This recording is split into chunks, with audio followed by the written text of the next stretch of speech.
में हिंदू ही क्यों रहेगा? सिर्फ उसी को क्यों नहीं सौंपा जाए? ये बहुत आपने बहुत ही सुंदर जो है विषय उठाया है कि महाबोधि महाविहार में हिंदू ही क्यों रहे। मैं अगर यह विषय उठाऊं कि महाबोधि महाविहार में बौद्ध ही क्यों रहेंगे तो ये बहुत ही असहज स्थिति हो जाएगी। हमारे यहाँ समाज में किसी भी प्रकार का कोई विभाजन नहीं है। जो ये विषय उठा रहे हैं तो ये प्रश्न सही ये होगा कि महाबोधि महाविहार में उसी का अधिकार होना चाहिए जो भगवान बुद्ध को आराध्य मानते हैं।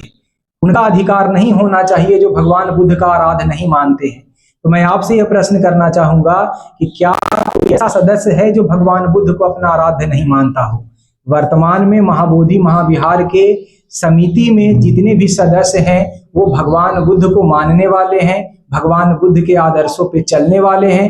तो जो ये बात कह रहे हैं हिंदू और बौद्धों में विभाजन जो कर रहे हैं, तो भविष्य में तो ये भी कहने लगेंगे कि भाई उसमें महायान शाखा के लोग न रहें, हीनयान शाखा के लोग न रहे, वज्रयान शाखा के लोग नहीं रहे। आप सभी जानते हैं कि भगवान बुद्ध के जो है विचारों को भी जो है बहुत संप्रदायों में विभक्त है। कोई जो बौद्ध संप्रदाय है भगवान बुद्ध को जो है महान गुरु के रूप में मानता है, कोई संप्रदाय भगवान बुद्ध को अवतार के रूप में मानता है, कोई संप्रदाय भगवान बुद्ध को जो है वो पुनर्जन्म में विश्वास करने वाला मानता है। तो जिस प्रकार से भिन्न भिन्न अवधारणाओं जो है उनके विचारों को लेकर के है, उसी प्रकार से जो है हिंदू समाज भी जो है भगवान बुद्ध को भगवान विष्णु के अवतार के रूप में मानता है। तो इसमें किसी भी प्रकार का कोई विरोध नहीं है। महंत जी, ये जानना चाहूंगा जो विरोध कर रहे हैं उनकी शक्ति क्या है?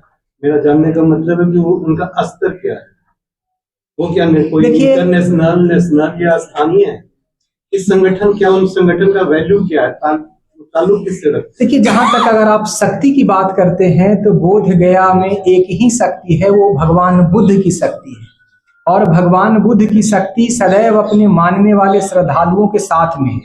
और जहां तक बात आप ये कह रहे हैं कि क्या कोई बाहरी लोगों का इसमें हाथ है क्या, तो ये बात तो स्पष्ट है कि जिस प्रकार से वर्तमान भारतवर्ष एक होकर के दुनिया में अपना अमिट रहा है,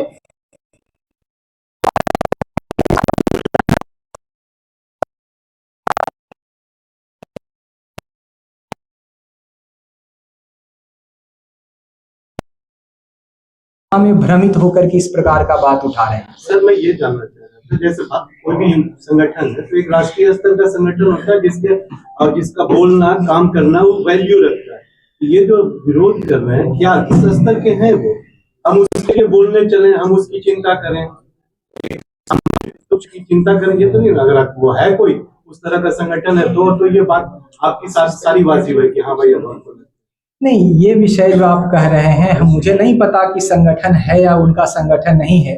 सोशल मीडिया के माध्यम से जो गलत बातें प्रचारित की जा रही है, उस गलत बात प्रचारित से जो हमारा समाज भ्रमित हो रहा है, उस भ्रम की स्थिति को दूर करने के लिए आज का प्रेस कॉन्फ्रेंस रखा गया है।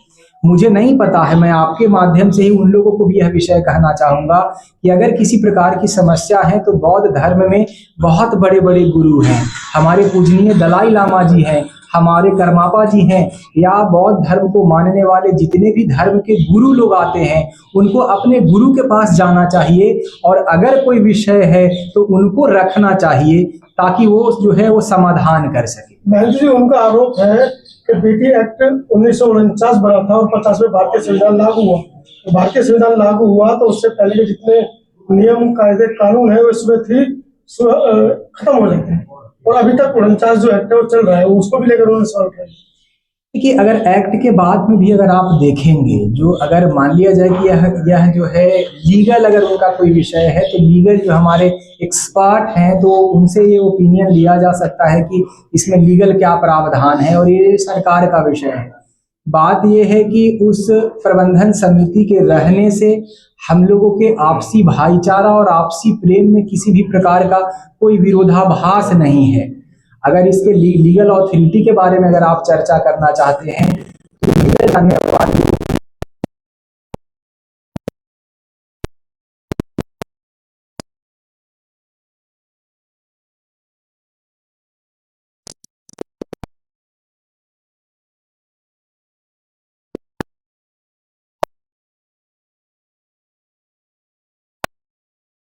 आए हैं, अगर वास्तविक में वो समाधान या भगवान बुद्ध के विचारों से अगर प्रेरित होकर के बोध गया आते, तो आप जैसा कह रहे हैं वैसा ही वो मार्ग अपनाते।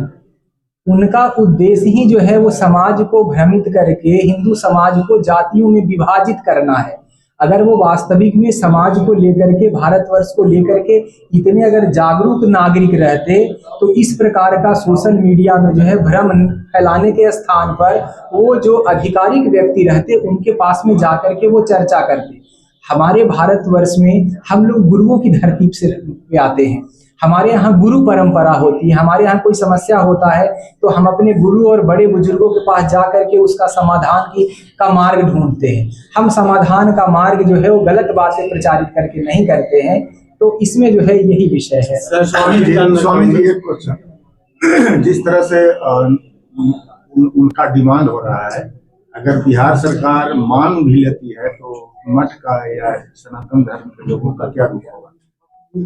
देखिए, जहां तक आप अगर इस भारतवर्ष के अगर आप संविधान को देखेंगे तो संविधान में भी जो हिंदू धर्म की अवधारणा है उसमें जो है वो बुद्ध धर्म, जैन, सिख और हिंदू, ये सभी हिंदू हैं। तो ये बात जो आप कह रहे हैं कि बिहार सरकार जो है वो किसी के जो है बातों को मान जाए, और यह भारत भूमि जो है ऋषि महर्षि और संतों की भूमि रही है, और यह बहुत बड़ा प्रश्न है। ये पूरे भारतवर्ष ही नहीं, भारत से बाहर भी जो लोग हैं जो भगवान बुद्ध को अपना आराध्य मानते हैं, उन लोगों के लिए यह श्रद्धा का विषय है। और जहाँ तक जो है वो महाबोधि महाविहार में हिंदुओं के संबंध में विषय है, तो यह कोई अधिकार का विषय